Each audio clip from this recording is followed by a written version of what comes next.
Welcome to the Holy Spirit's Curriculum of Joy podcast. My name is Wanaka Oberhuber, and I'm your host. My guest today is Karen Brailsford. Hi. Hi, Monica. Yeah, and you wrote a book called Sacred Landscapes of the Soul, right? I sure did. Yeah, and we'll go deeper into the book's topic. But first, I'd like to ask you, how did you move on to a spiritual path? That's sort of a loaded question, I'm thinking. How did I move on to a spiritual path?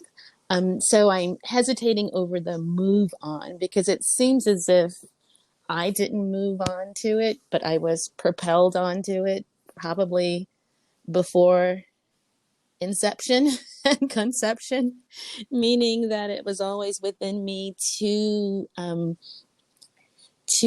seek to know what I call God, to seek to know that presence, to seek to have a direct relationship and an intimate relationship with God, the divine, the inner knower, the oneness. Um, so that's the backstory. And so in terms of how I moved on, I always asked, I always questioned, I always wondered, how can I be close to God? Actually, that was always my New Year's resolution each year, each December. As a kid, I grew up in a Baptist church. I always believed in God. I always believed in a higher power, in a presence, and I therefore sought to know it for myself. And that expressed itself as going to this Baptist church and then attending a church during my college years, and then ultimately ending up at Agape, my spiritual center in Los Angeles. Yeah, wow. So are you in any way do you know A Course in Miracles? I'm familiar with it. A number of congregants and members of Agape do study A Course in Miracles. And as you know, one of my good friends, Pamela Whitman, whom I believe you've had on your show, Yes, she's the indeed. author of Yield to Joy, which is a fabulous, fabulous book that she had always studied A Course in Miracles. When I met her, I believe she was studying it, and that was right when I arrived in Los Angeles in 1994. So I know of it. I know a little bit about it, but I haven't studied it. Okay. Yeah, because your book does have a lot of ideas and thoughts that actually correspond with A Course in Miracles. Well, I would say that's because there is this thread of connection and truth that unites many spiritual practices. So yes, I do resonate with A Course in Miracles, and actually, it was with Pamela that I would attend lectures given by Marianne Williamson, and I've always resonated with her book, Return to Love. So, and I understand. I think it was a while before I realized that she was a Course in Miracles teacher, and that was her Mm-hmm. beginning. So, without even giving it a label or name, I did resonate with that particular book. So, Yeah, wonderful. So let's get into the thick of your book. I got to read a little bit of it because I only had it since 2 days. So, but I could see that you have a thread through it. It's like going deeper and deeper into recognizing who we are and what our place is, right? that's exactly it. Yeah. And the symbolism of landscapes is a very beautiful one because it allows you to go deeper and actually have a map. Mm, hmm hmm Yes, I do believe we are on a journey um, in this lifetime, and that ultimately we are being transported onto different landscapes depending where we are emotionally, spiritually, psychologically, in any given moment in the day or any given moment or time or period in our lives. And so I did construct the book in terms of landscapes of this, what I call landscapes of the soul. And so we navigate these different landscapes, whether it's the forest or the riverbank or the mountaintop. I actually define 9 different landscapes. And so we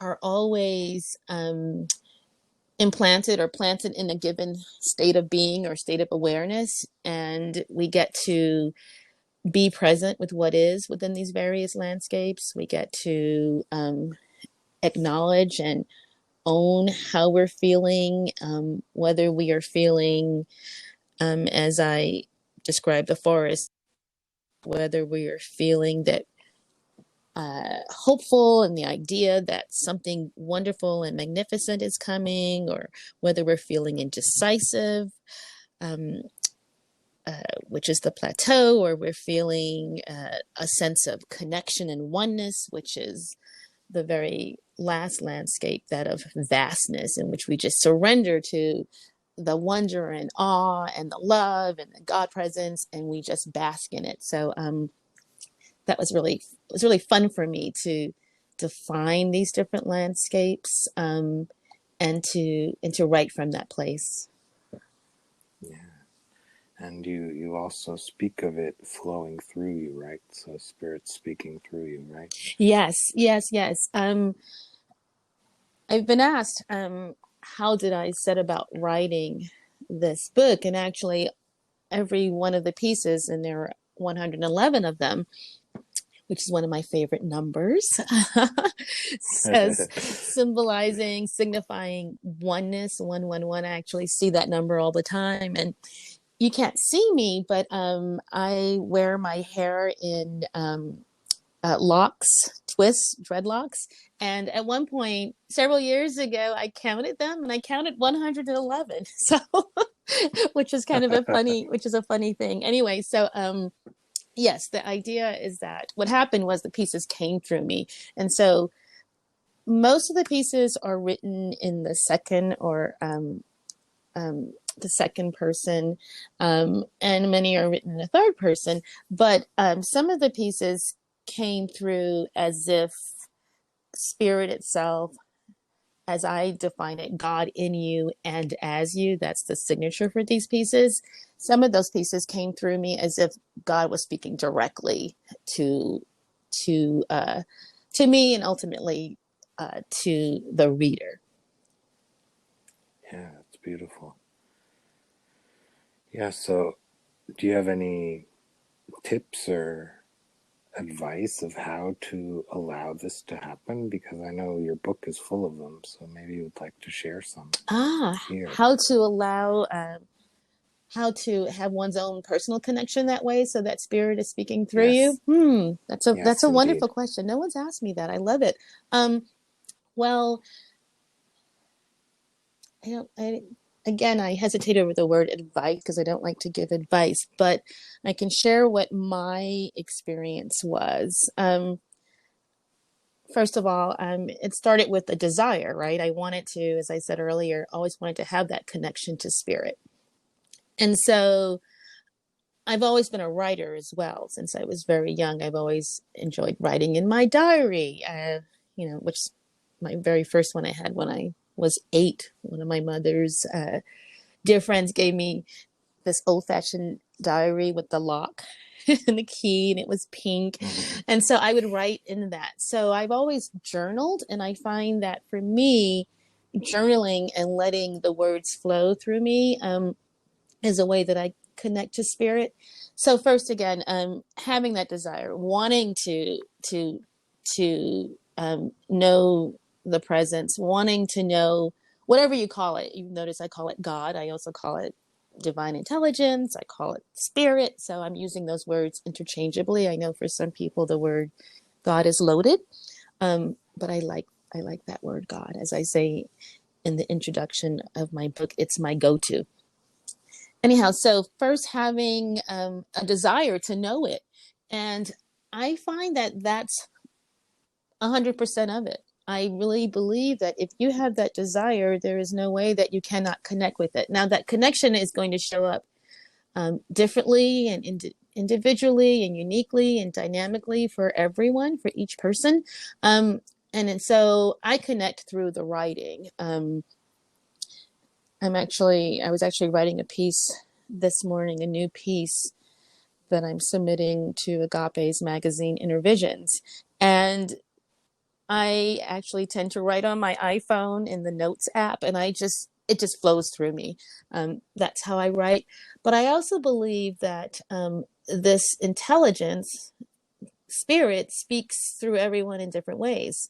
It may not show up as a writing. It may not show up as a voice. I've heard a voice per se, but that it might show up as just an idea or a suggestion to head left as opposed to right. I think that spirit is always broadcasting, always communicating, and it shows up in synchronicity. I like to call myself the queen of synchronicity because so many funny coincidental things happen all the time. I believe that's the spirit speaking. I believe that's the connection. I think it shows up for me in song lyrics that sometimes I'll be in the middle of doing something not at all related to music, and a song will pop into my head, and which will send me to Google to find out, wait, what are those lyrics? What's the message here? So I believe that the universe, God, is constantly streaming messages, and it's always very unique. It might show up as a license plate, when you're driving down the road and you see something, a sign that catches your attention. It shows up as numbers. It shows up. So I believe those are all ways that the universe or God is communicating with one. And I have a dear friend, I remember years ago, she had said to me, because she was aware that I connect directly to spirit that way, she always wanted to have that connection. And once she and I started talking about it and I would share stories about it, she started to hear it for herself. So I really do believe that it's given to all of us. It shows up. I have another dear friend who, since receiving Sacred Landscapes of the Soul, I guess it's probably less than a week, but she's been texting me or calling me every day to say that you won't believe what happened. I took the book, I opened it, and it landed on this particular passage. And I had just been thinking about, this particular situation in my life. And so that is so affirming for me, because I really do believe that that books and words and communication, especially in this case where it came through me, that it has an energy and that it's living and breathing. And so it's so affirming for me to hear, testimonies that when they pick up the book and they turn to a particular page, it's speaking to them directly, because I know that I was a conduit or a vehicle for this awareness and for this knowledge, and it's coming through me, and that those who are receptive to receiving it will receive it. So it's very dynamic and exciting, and it's just so I can't stress enough how affirming it is to have her call me and text me every morning and say, "This is what happened with your book." Yeah, that's nice. Yeah. So you'd say the connection is there, and it's for us to recognize. Exactly. It's not necessary to beseech to plead for it. I think it's there, and it's really about our recognizing it and seeing it for ourselves. And of course, there are ways of I guess approaching that and recognizing it, such as reading and studying and whatever that might look like to you. Whether that looks like A Course in Miracles, for instance, or it might look like going to Agape, or it might look like yoga, or it might look like trekking through a forest. I just believe that this presence is everywhere presence. And so you really can't go anywhere and not bump into it. If you're willing, if you want to see it, if you want to connect with it, it's there. It's there. It's there. It's there. Yeah. What do you say to the thought that the body and the world is within you? The body and the world is within you.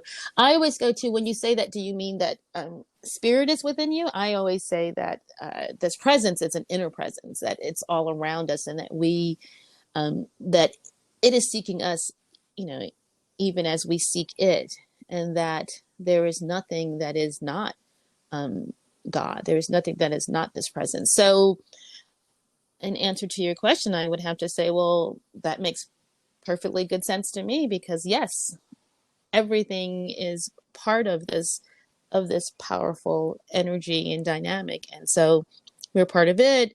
It's part of us, and so yes, it makes sense that the inner world and would be within us, and God would be within us, because it's all one. Yeah, because in A Course in Miracles we have the thought that the world is a projection of sin. And so our learning device, the body, is, for instance, just for communication. Its only purpose is communication, because communication joins. It reminds us of our oneness. And so what I'm hearing you say is that we are not our bodies. Is that what you're saying then? That we're not. Yes. That completely, I resonate with that as well. That we are so much more than this, and so that the body becomes a tool. It's an instrument to connect. Yes, that definitely resonates with my beliefs.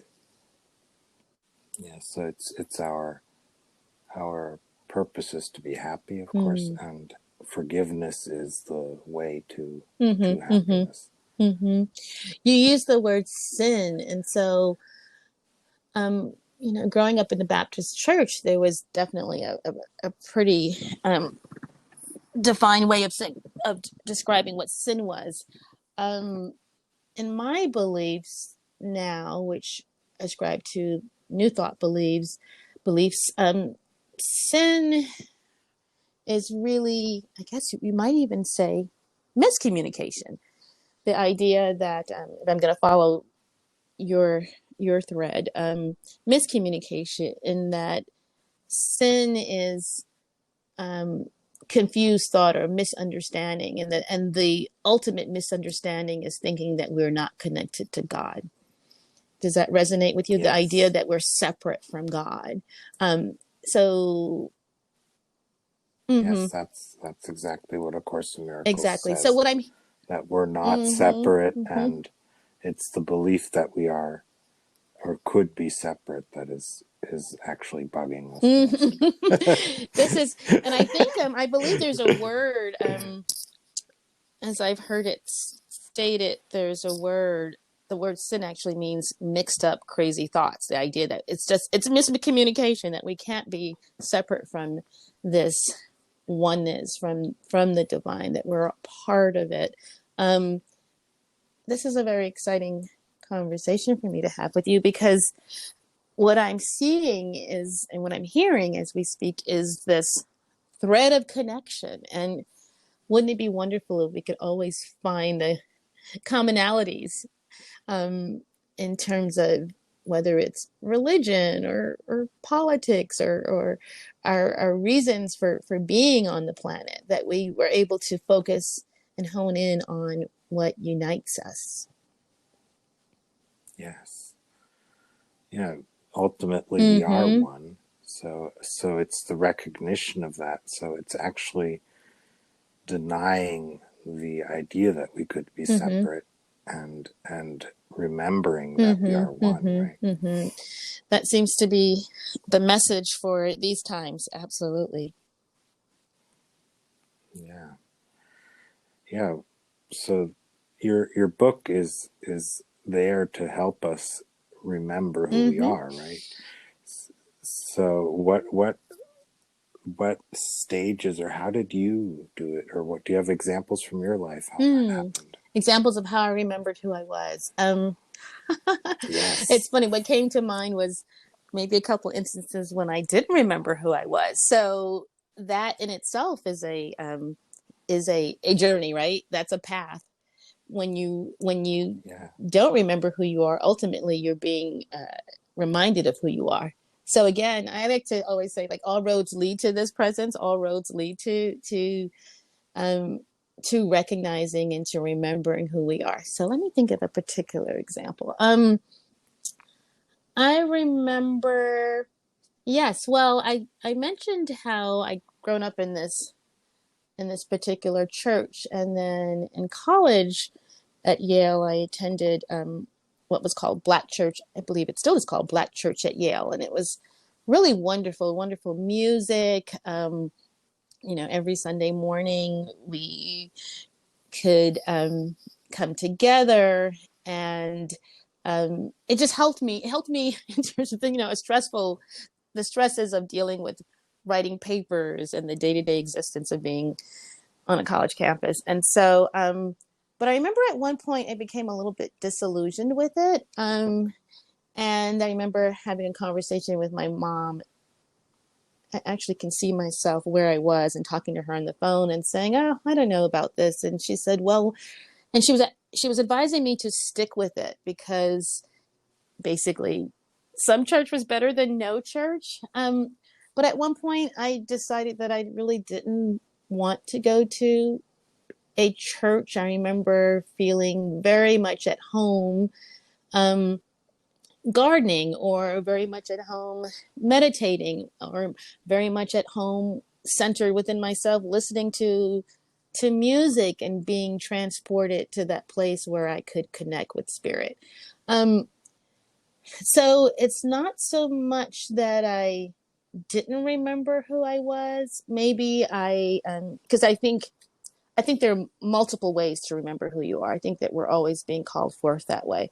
Um, but perhaps I wasn't um, on a on even as I say this, I have to correct myself because and that happens to me a lot.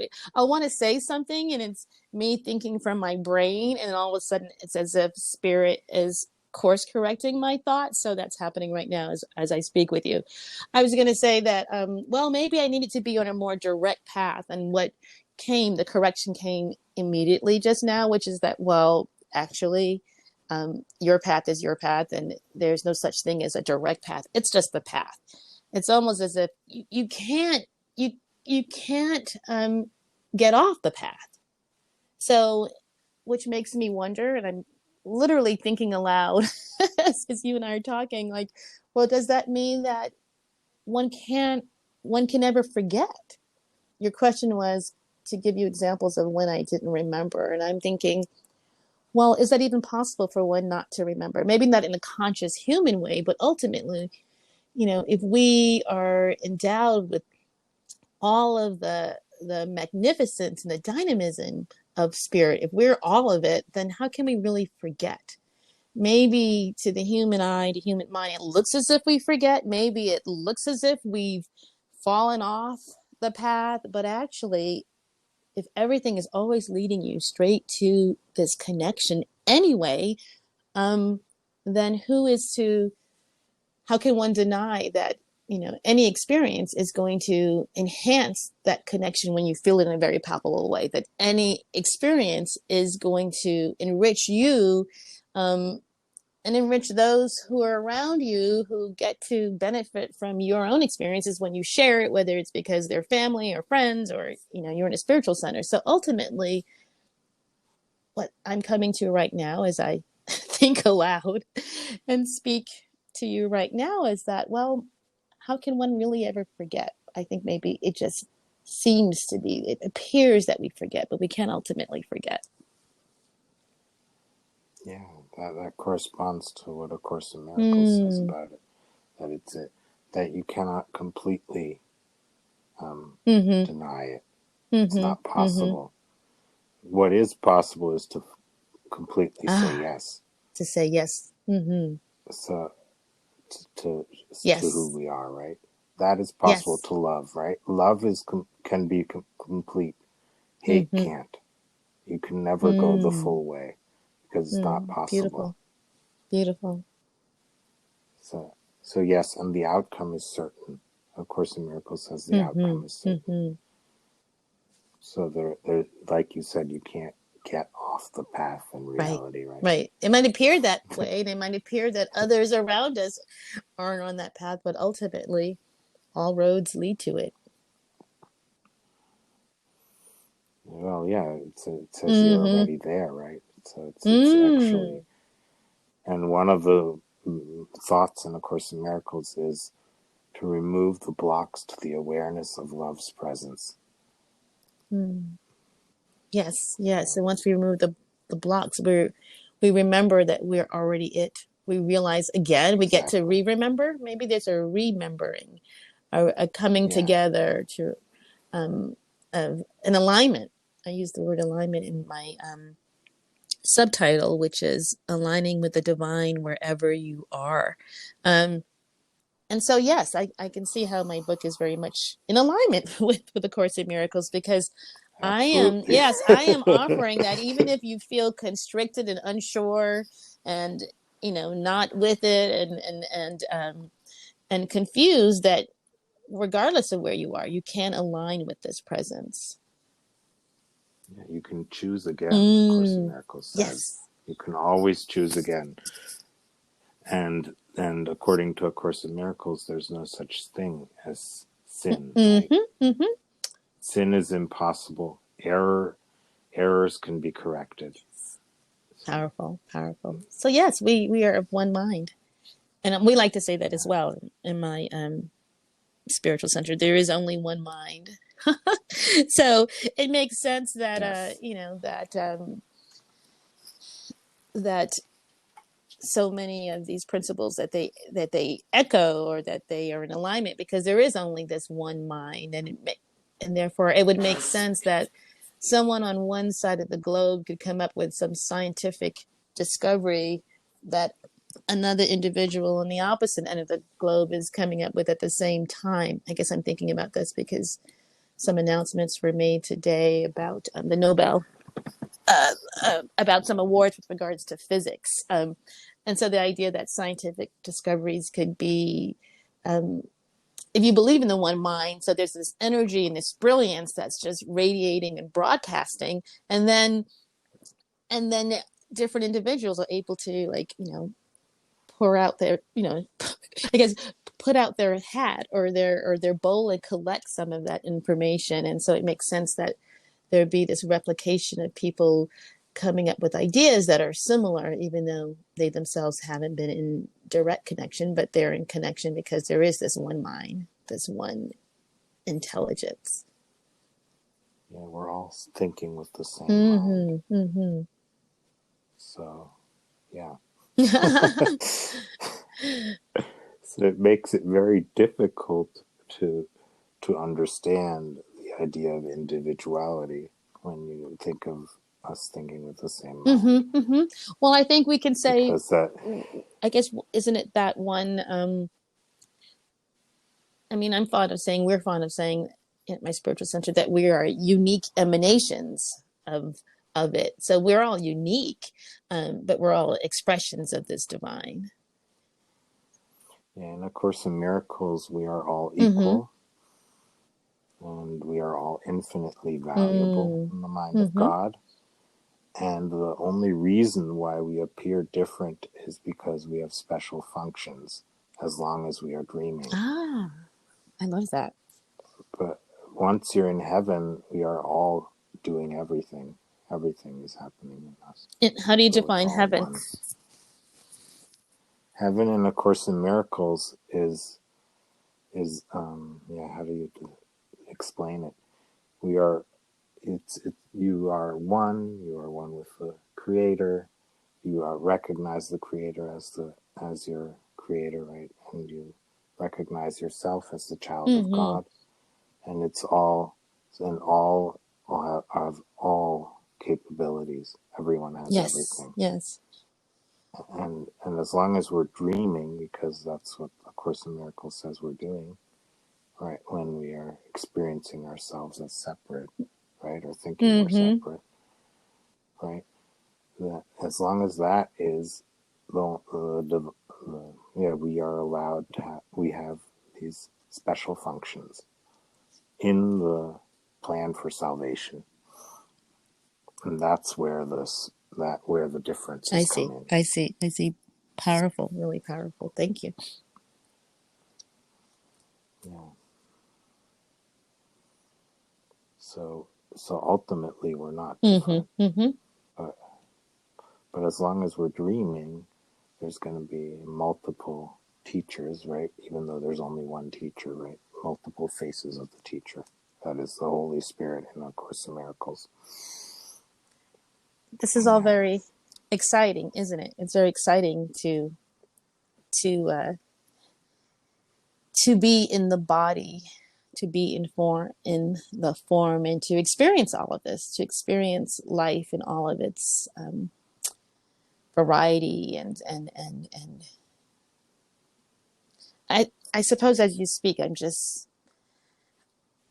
reminded of just what a gift and what a blessing it is to be alive in the body with its challenges. Yeah. As long as we're in the dream, we have a special function, and that's what makes us happy, right? So accepting that function is very, very important, and recognizing it in every moment, as you say. Yes, absolutely.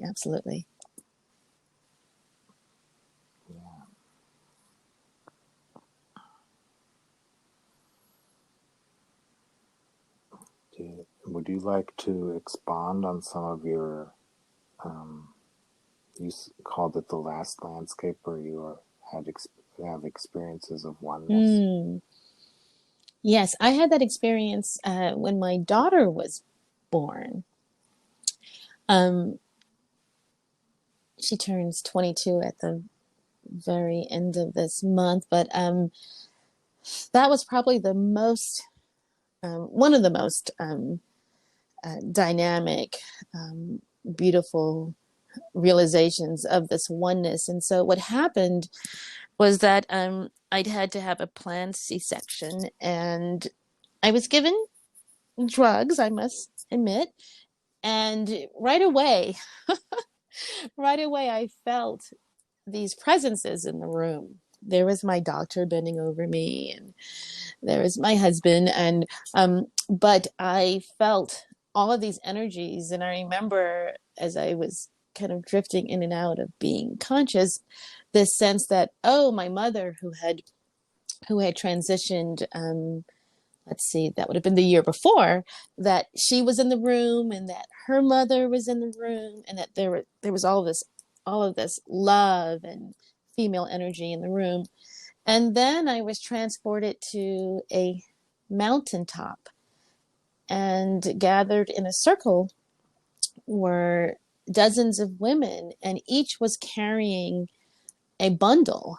They were dressed in these flowing gowns, and they were each carrying a bundle. And I was aware that the bundles were children, babies, newborns. And then the sense was that I was now joining this circle. So I had this sense that I was part of something bigger than myself, that I was part of this community, this female energy, this feminine energy, and that I would never be the same again. That indeed I was one with all of life, if you would have it. So that was a very palpable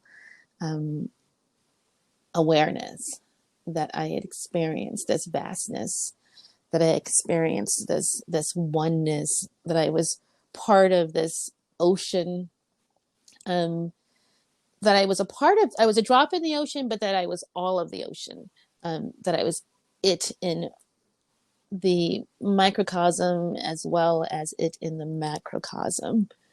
And that's a very tender tender memory, tender moment for me, as you can well imagine. Yes, indeed. Mm. Beautiful. Mm. But I think that those kinds of moments are available not necessarily when one is physically giving birth, but that these moments can be found in the smallest of moments, so to speak. That in any given day, that one can access this sense of oneness. I feel it when I am meditating, or I feel it sometimes. I just remembered taking a hike, and as I was entering, I remember the terrain was here in California, and the terrain was really dry. That the trees were really dry, um, and it was almost as if I crossed this threshold. There were trees on the left, trees on the right, of this kind of like dusty path, and I felt as if I was passing under this archway, um, and I felt that the trees were alive.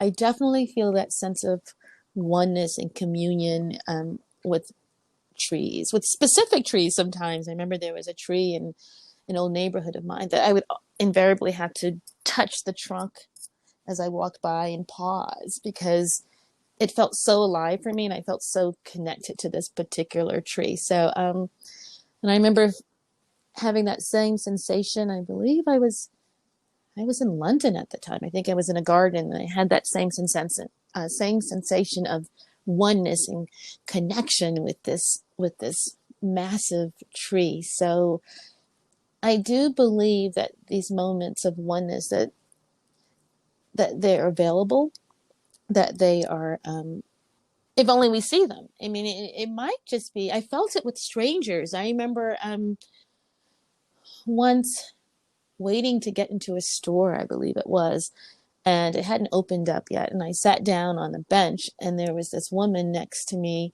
Um, and we didn't say that much to one another, but there was this sense of like, oh, I know her.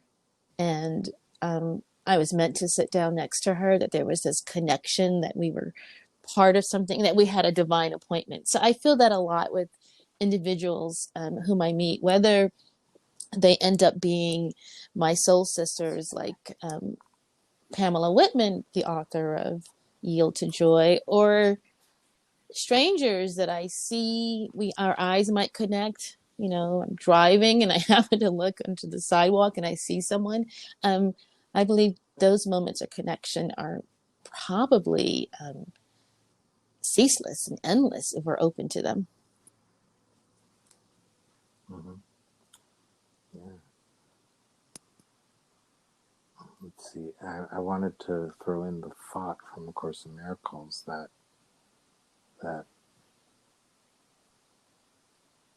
we don't know what anything means, and also the thought that things that come up, we often mistake them, right? We don't realize what is a really good thing and what is a bad thing. We don't know. We don't really know.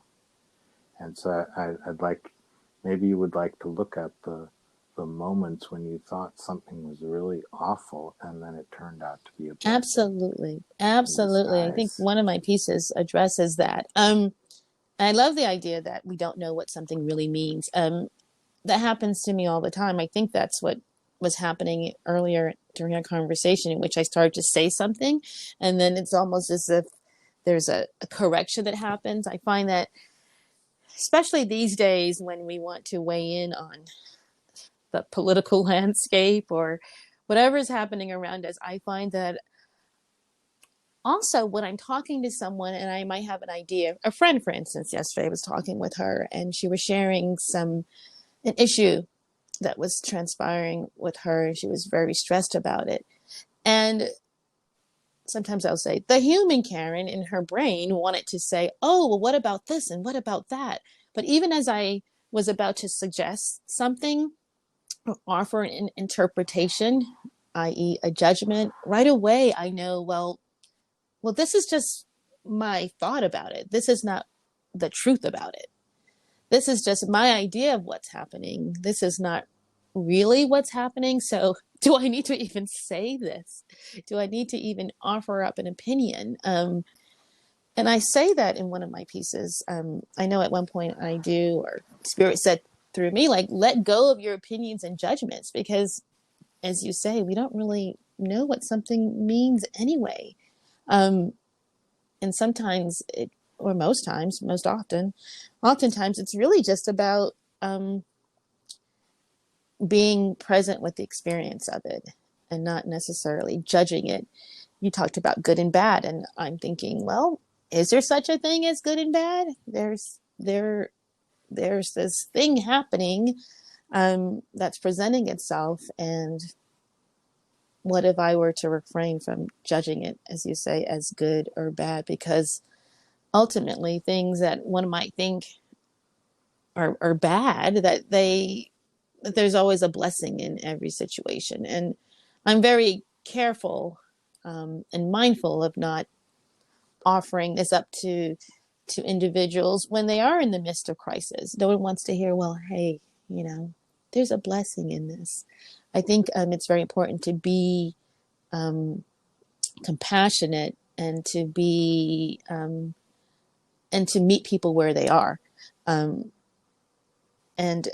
as a spiritual practitioner, that is my task, my joy, my charge, is to just be present with what is, and to hold the space and allow people to vent and judge and cry and to feel, and from there they get to grow deeper, and they get to have their own aha moments. And as I say in one of my pieces, ta-da moments, from aha to ta-da, in which in the beginning you are having this realization, like, oh, wow, that's what this is about. And the ta-da moments are when you're aware of this presence, God saying, hey, look what I've created. Hey, look at you. And it's like, ta-da, the way a magician might say ta-da. So yes, I think there are so many moments in which we get to remember who and whose we are. It's important.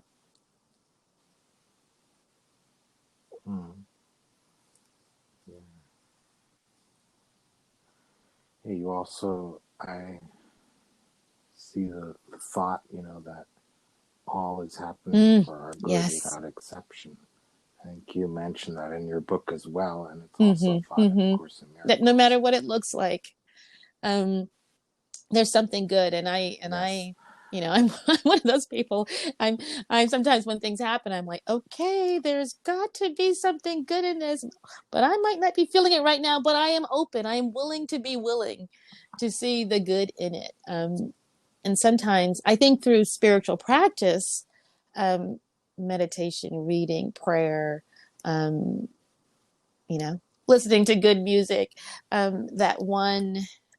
that the gap narrows sometimes, that the gap between, oh my God, what's happening here, to, wow, look at that maybe the gap becomes decreases a little bit.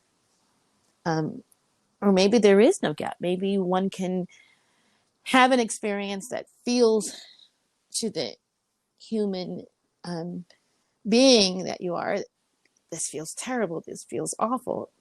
And then perhaps in that same moment, you can also feel the good and the blessing. Wouldn't that be something? Wouldn't that be something? Yeah. Mm-hmm. Allow that to dissipate. The anger, the fear, the Yes. thing, right? That you can actually allow it to dissipate as it's happening, and still allow it to happen. Absolutely, without judging. That's the key. As bad. Yeah. Absolutely. That can be quite challenging, right? Because you're in the midst of being judgmental. You're feeling, this feels bad. This feels really painful, and I don't like it. So yes. Yeah, you might even be accusing someone of something, right? Right. Or yourself, right? And still to to allow it to unfold in its magnificent way, Yes. right? Yes. Yes. Yeah, I think one of the significant tones in your book is to allow things Mm-hmm. to be Mm-hmm. what they are. Without judging, and Yeah, which I think without. can be challenging because we go to schools that teach us to define things in a certain way, to categorize things in a certain way, to interpret things in a certain way, to analyze, to and to judge. But the idea of just being present with what is, and to allow the feelings or ideas or thoughts about it to bubble up, and then perhaps to dissipate or to move through or to transmute, to give things, experiences, space. I like the idea of space, the idea that I see myself and others, that I'm actually creating this area around a situation. Like I physically like to envision a particular situation, or challenge, and I sometimes envision putting it on an altar, or I envision it being covered in light, or I envision a particular person as being, I sometimes create this sort of bubble of maybe it's, 12 inches, and then it expands, and let it expand and expand and expand. So I am literally creating space around a person or something. And I like to do that with my own self. The idea that I'm just giving myself room to breathe, and therefore to remember.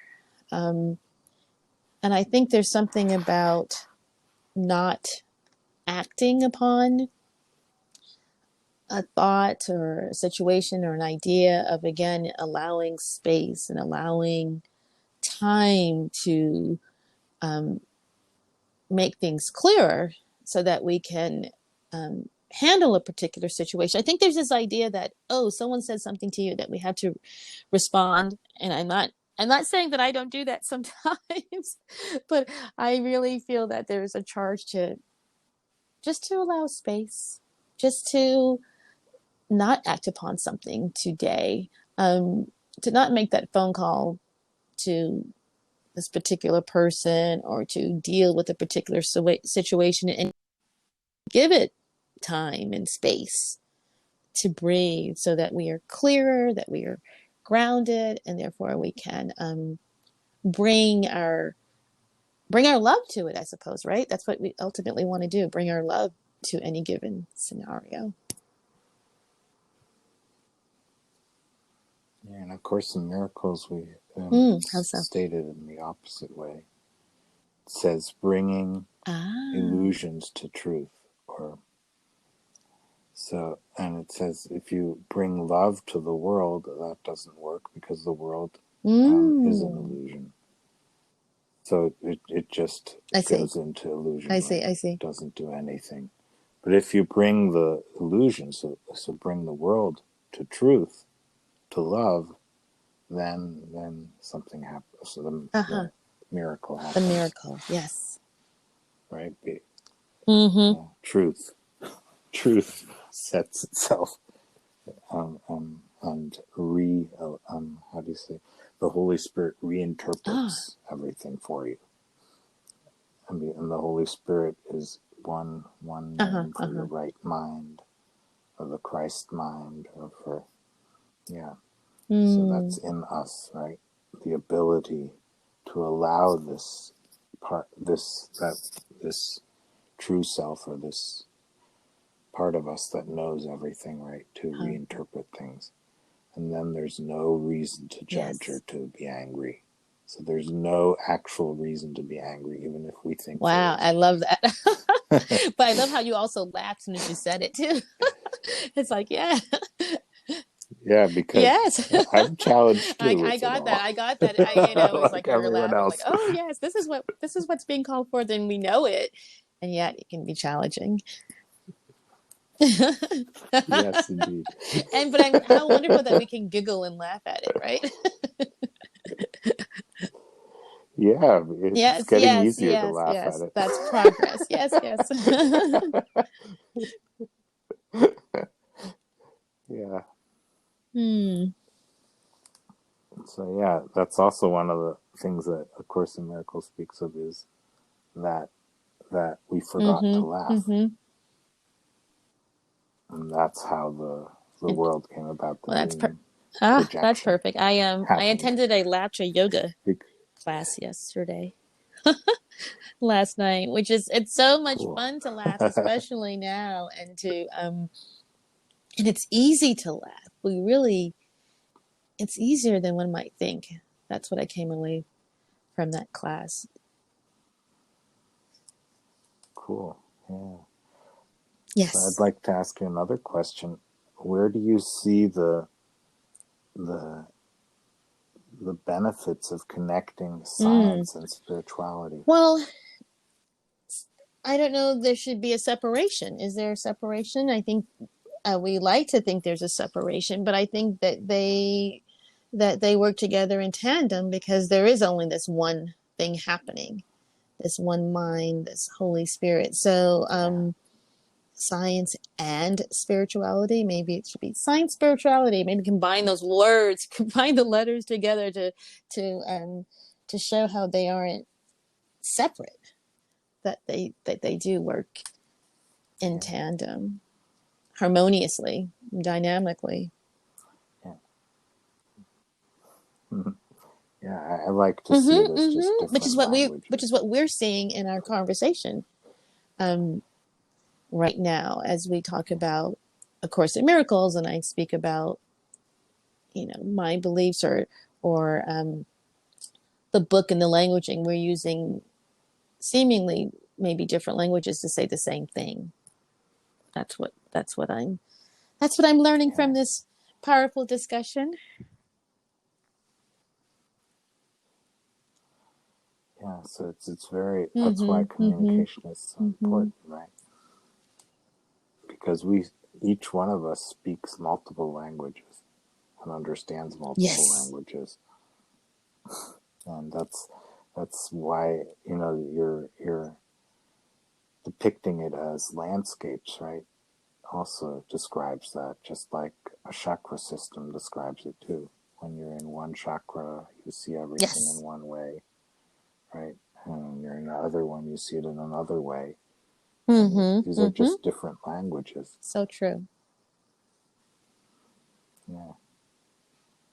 So the oneness language is one language. Yeah, sure. And and then if you translate it into English, you might have very different languages within English Yes. that can describe it. The scientific, perhaps a scientific language, maybe from anthropology or Mm-hmm, from math or from mm-hmm, physics mm-hmm. or wherever, right? So these are all different languages, but all those languages can Yes, speak of absolutely. oneness, right? Yeah, so that's fascinating.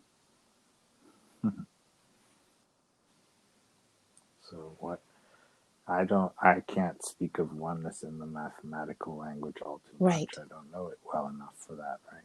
But I'm sure a great mathematician or someone who knows the language really well Which can. is why it's so amazing just to contemplate how many billions of us are on the planet and how we are unique, each uniquely designed to express and to reveal the presence. Mm-hmm. Yeah, to be the presence. Yeah, and another thought from A Course in Miracles: we we are all each Oh, other's I love that. savior. Yeah. How So do how I do you practice practice being that? one? Well, it seems like by first of all remembering that we are all one. And so, Yeah. what impacts me impacts you, what impacts you impacts me because there is no other. There is no other happening. There is only this oneness. Yes. Mm. So yeah, also another Yes, thought, giving is receiving. absolutely, absolutely. But don't you find that I know at times there've been times when I've had a hard time receiving, and that's been my stretch. Sometimes I find it easier to give than to receive, and I guess this is reminding me of how critical and how important it is to be as gentle with ourselves as we can, to be gentle with our own beings, because once we've mastered that, we can really become gentle with others, right? Yeah, gentleness is one of the main characteristics Mm-hmm. of a teacher of God. Yeah, or of God, Yes. of the Creator. Yeah. So yeah, being gentle is always great. It feels better, that's for sure. Yeah. Yeah. Hmm.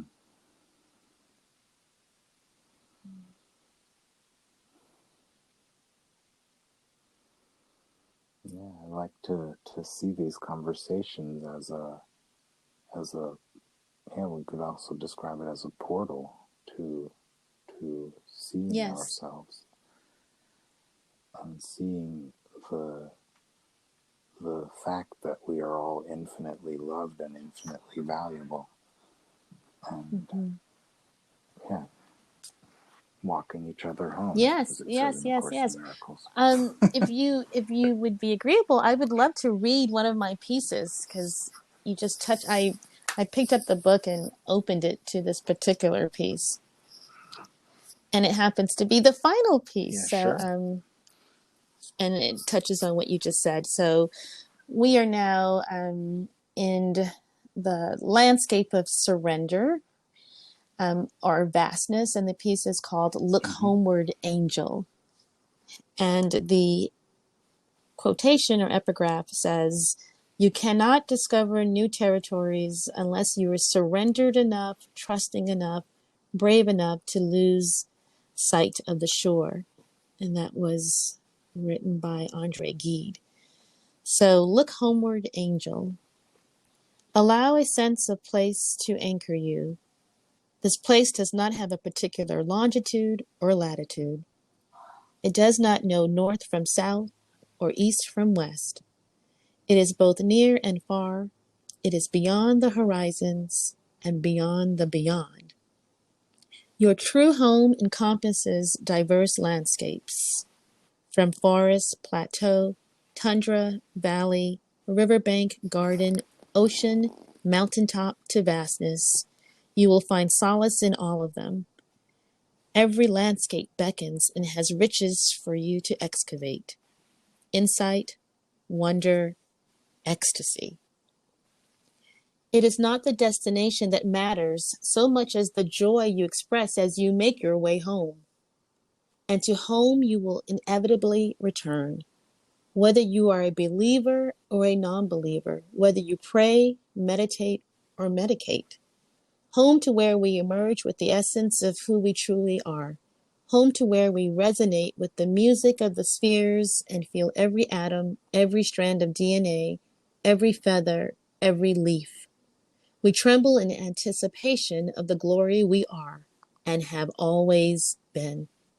We bow down and the entire universe kneels at our feet. This pilgrimage is for those who are willing to massage their own hearts into a deep, abiding love. We go gentle into our own human existence, forgiving ourselves for forgetting our divinity and our dignity. We forgive everyone we meet, judge, criticize, and chastise. We learn to love. It is only then that we remember the soft sounds of our mother's wombs. Only then can we recreate the moment in which we came to inhabit the body, sequestering our souls within human form, limbs, organs, blood, marrow, muscle. We luxuriate in the memory of love becoming life and life becoming love. Life is unfolding, and we are unfolding along with it. Home at last. And then with each piece, I include a peak speak or affirmation. And this particular one says, I relish and cherish every encounter, every experience, every landscape of my soul. Life is always carrying me home.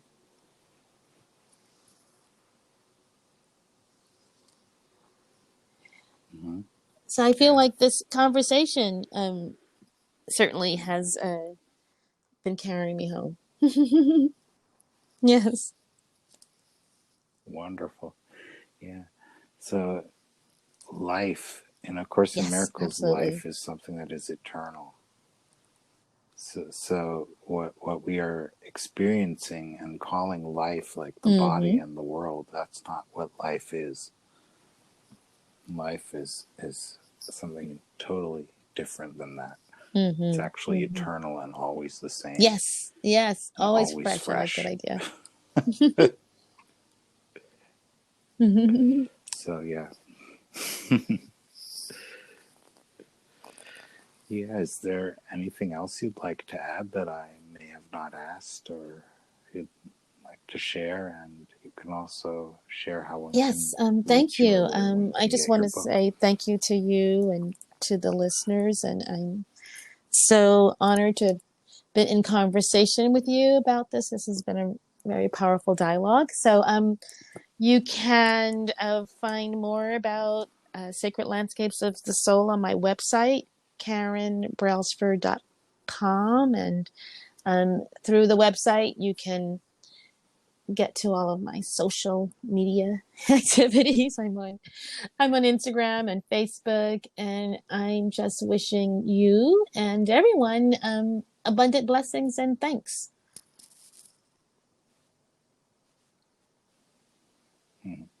Yeah, thank you, Karen, for coming on the podcast. And I really am certain that our listeners will have Thank a you. wonderful time with it and be able to relate Wonderful. with Thank what you we've so been much for speaking having about. me.